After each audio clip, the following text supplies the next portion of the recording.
Welcome to Brokers Digest, a weekly webcast by The Edge Singapore, where we discover stock opportunities with you. This episode is made possible by TD Ameritrade Singapore.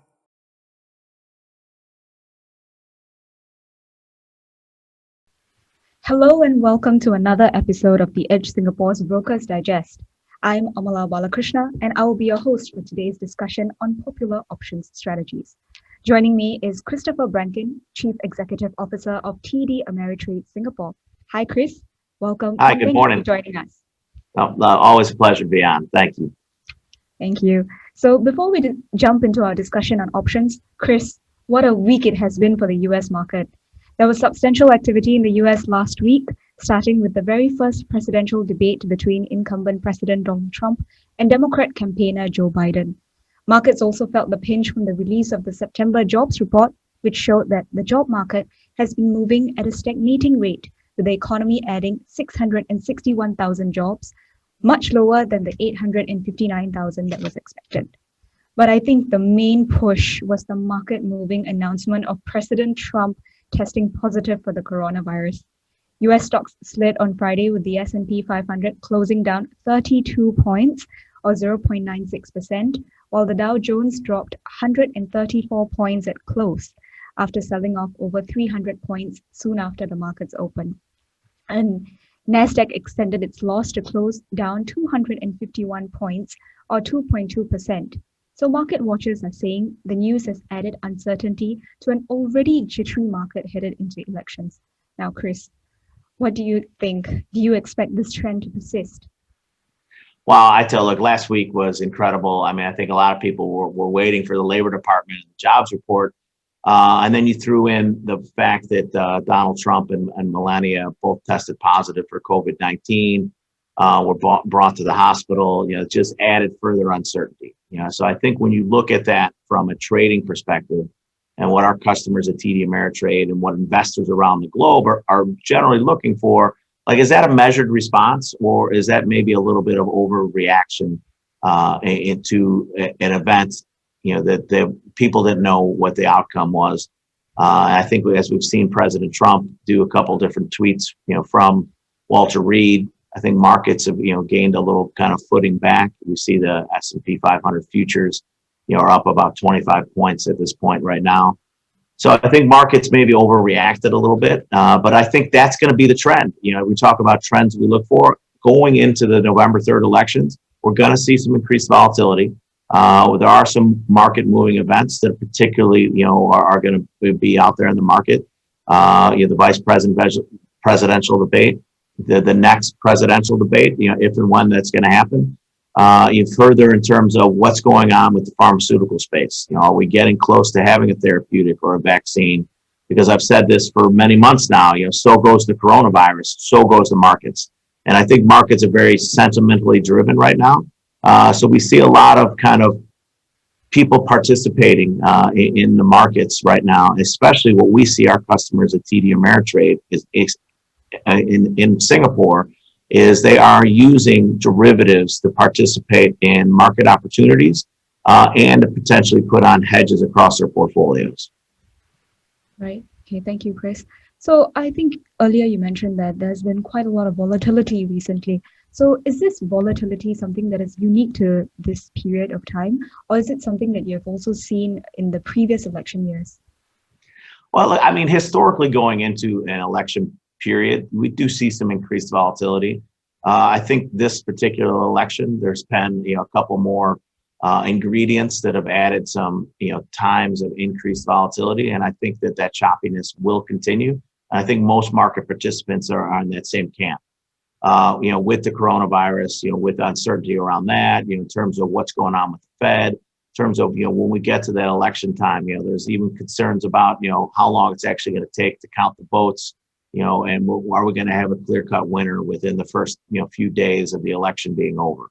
So all those things, a little bit different than the norm, but I think historically you do see some increased volatility going into a U.S. presidential election period, as because it depends, from a market perspective, short term, if the Democrats, win the election, or if Trump and his administration remain in office. Like, I think there's some particular stocks or sectors that people pay close attention to in periods like this.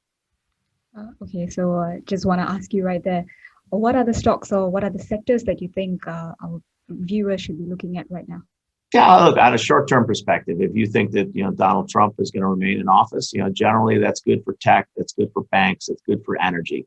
So a lot of these, the biggest tax type companies are the ones that maybe get some of the most tax relief if it's a Republican office.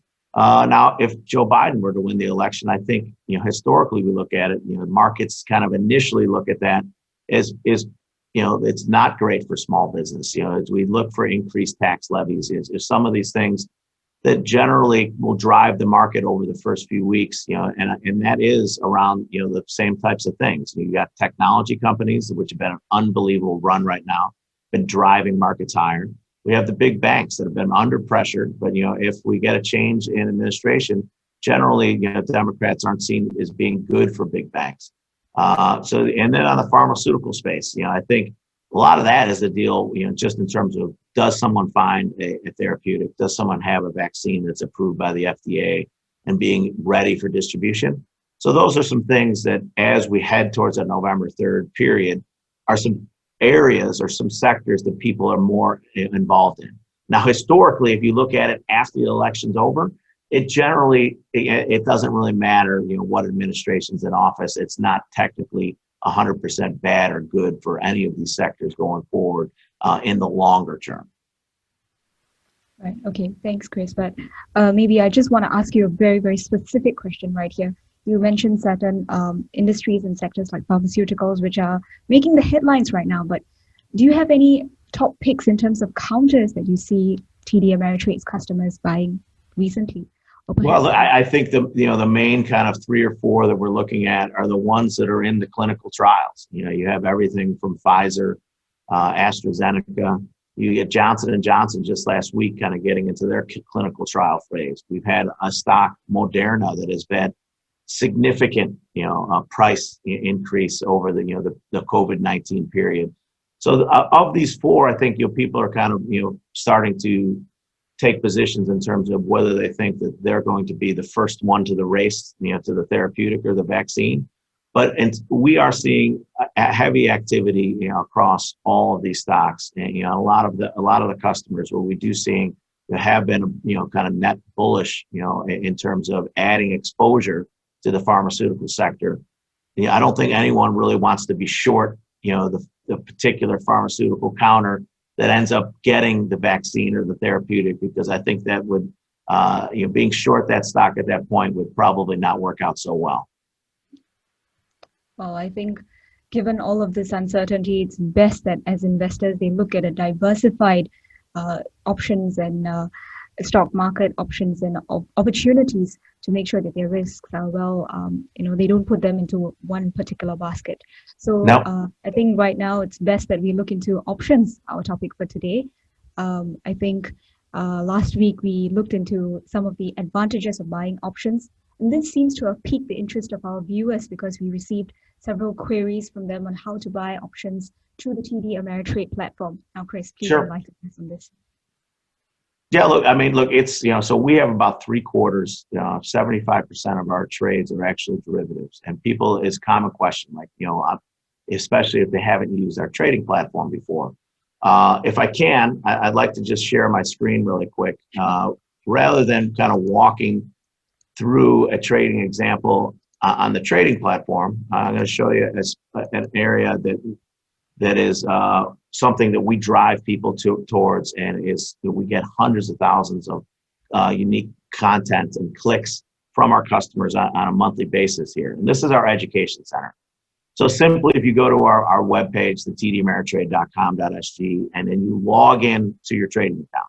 Now, you just have to have a registered username and password. If you have that, you have the ability to log in. And then once you're logged in, you get the full suite of our education center. And just on here, I just went to the education center already, and I'm just going to type in Iron Condor. So Iron Condor is a strategy we're going to talk about here. Sorry, I'm going to lean forward. And in here, when we talk about Iron Condors, as you'll see, the first thing that pops up is 6 option strategies for high volatility trading environments. And this is a perfect example of terms of what's going on. We have the VIX above 27. So we have increased volatility. So this is a great article. And then the next thing on there, as you see, there's a video on Iron Condor strategies. So it's going to show you, in terms of not only why someone would do this type of strategy, it's also going to show you the ins and outs of it. And then furthermore, if you go back to the search thing and you type in trade entry, it will walk you through the trading platform on how to enter numerous types of trades through the Thinkorswim trading platform with TD Ameritrade. Okay, thanks for that, Chris. I think that's a very comprehensive platform that you have there, and our viewers can definitely benefit from using that in gaining more insight on options. Now, you mentioned something, Iron Condor trade. Now, I believe that occurs when a put and call option are bought simultaneously for an underlying security with the same strike price and expiration date. Now, Chris, is there any other elaboration that you can give us on how our viewers can effectively use the strategy to? Sure. Look, and this goes back to what we teach about all the time. We want to teach people about risk-defined strategies, putting on strategies that conserve your overall capital expenditures or capital use, and use time decay or your theta in your favor. So you look at the screenshot we pulled up here. So this is simply what an Iron Condor risk profile looks like, and this is where it actually got its name. So if you see at the top, that's considered the body, and then if you go out to the to the ends, those are the wings. And if you kind of overlay, it looks like a condor, like a large bird. So essentially what it is, and this is why it's so popular amongst professional traders in times of high volatility, because what it does is it takes a put spread and a call spread. So you sell a call spread and you sell a put spread, and you collect credits for each one of those, but you only have one margin requirement because markets can't go up and down at the same time. So you have the risk of it going outside of your upper band price or your lower band price. But if you think there's going to be some choppiness and markets are going to be up and down over the next period heading into the election time, you can actually go out and, for instance, like one of the popular trades that we would see right now is selling an Iron Condor on the SPY. So the SPY is the S&P 500 ETF index, and it allows you. It has numerous strike prices. Basically, there's a strike almost every dollar. So you have flexibility in terms of what you're able to, how much risk you want to put on. So essentially, you would look at it. You would pull up an order to sell the put spread, saying something that will remain above that price. And then you would sell the call spread, so something would remain below that price. And as long as it stays somewhere in between those two strikes by your expiration that you set anywhere from, you can go 1 day, 15 days, 30 days, all the way out to, over a year. But commonly what we see most people trading is to take advantage of that time decay is right around that 30 to 45 day period. So that's kind of a quick overview. And if you go to that education center that I just previously pointed you to, yes, the video that it has, like walking through all the details of a Condor or Iron Condor type trade, has everything that you would possibly ever want to know about placing your trade and why you would do that and when it is most profitable for you. Okay, that's great. Okay, so our viewers then definitely they should be on that platform. But I think there's also a concept of straddling, which is adopted in the Iron Condor trade. Now, Chris, maybe you could elaborate a bit more on that and tell our viewers how they can actually adopt that in their strategies. Sure. Look, I mean, so essentially what Iron Condor is the next level of a straddle. So you could sell a straddle by selling a call and selling a put, and it's the same type of concept. You want it to be in between those strike prices to collect your premium at expiration. But when you do a trade like that, you open yourself up to larger risk. So it costs more money to put that trade on, and you do no longer have that quote unquote risk-defined strategy, meaning that if you sell a put and sell a call and the market goes way, way up or way, way down and goes through the strike prices that you sold, you have unlimited risk outside of those strikes. Whereas with an Iron Condor, you put on the legs that actually protect you on that. So the wings of that trade on the condor, so to speak, would be you would sell a put spread and sell a call spread, meaning that you have a risk of the width of those spreads rather than unlimited risk if you just sell a naked call and sell a naked put. Now, the differences in that is your premium that you take in will be lower because you're putting that protection on by buying the call and the put as protection around the call and the put you sold. Now, I don't want to make this overly complicated. It's somewhat difficult to explain in such a short time period. But if you go to that education center that I pointed out earlier, it will give you all the ins and outs and the pros and cons of selling an Iron Condor or other strategies that are available to you through the Thinkorswim trading platform. Right, thanks, Chris. Now, to our viewers, straddling is a concept that is used to define when a put and call option are bought simultaneously for an underlying security with the same strike price and expiration date. Now, thanks, Chris. Now, do you have any other strategies and maybe tips that you can share with our viewers, as you mentioned, on option strategies that they can possibly adopt? Look, for us, I think the number one thing that, you'll hear me, I say this all the time, I'm like a broken record, is look to do risk-defined strategies. I think sometimes when people are maybe newer to options trading, is they see that if they sell a naked call or a naked put, that their premium is going to be higher than if they do it as a spread. But you remove so much risk if you do trades as a spread, and that where if something were to happen in the markets, whether you are bullish or bearish, in terms of a particular sector, particular underlying stock, that you have protection if you do it as a spread, as where you have unlimited risk potential as if you simply sell calls naked or sell puts naked as well. So that is, to me, when you're looking at it, especially when you're starting off in options trading, is make sure you're looking to do a risk-defined strategy. And when I say risk-defined, it means you either are selling the spread or you're buying the call or buying the put, meaning that you can only risk what you put in at the beginning of the trade. You don't have unlimited risk outside of when you initially put on the trade.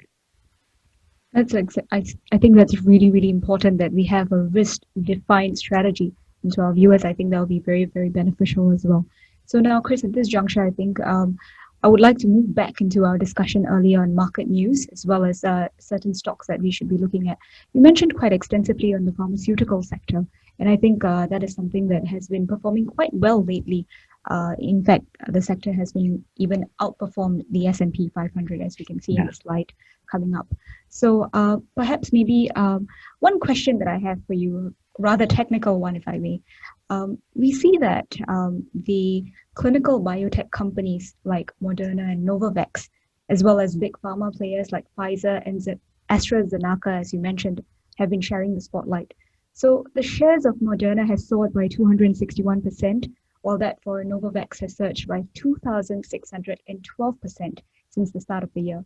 But interestingly, in contrast, Pfizer has dropped by 7.7%, while AstraZeneca's prices have edged up by 11%.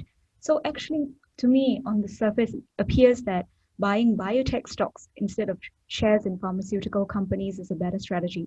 But Chris, I'd like to know, do you think that this is actually a good game plan for our viewers to follow?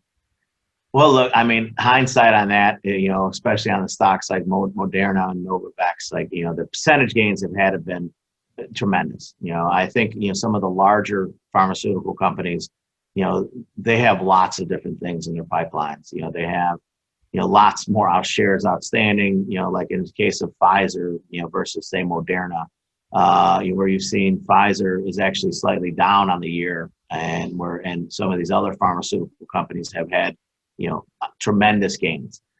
So this is where I think it's pays close attention to. Anytime that we're talking about biotech, pharmaceutical space, there generally is a little more volatility, especially in the drug companies that maybe aren't quite as large as the Pfizers or Johnson Johnsons of the world, because a drug that they make and potentially produce and get to market is a significant part of their underlying P&E for that company. As where Pfizer has lots of different kind of irons in the fire, and the fact that no one has actually gotten to a point where the FDA has approved a therapeutic or vaccine. So I think if you're looking at it from a valuation perspective, we do see some people paying more attention to Pfizer recently. And if you look at it from a yield base, so it is, you have a yield on Pfizer, a well-known blue chip type company that, it's, over 4% or right around that 4% yield period. So if you think there is potential for some upside in that company, and if it stays stagnant for a while and you're able to get 4% yield on it, as long as their dividend remains, stable, that is something that has been interesting. And we do see some more people participating in that.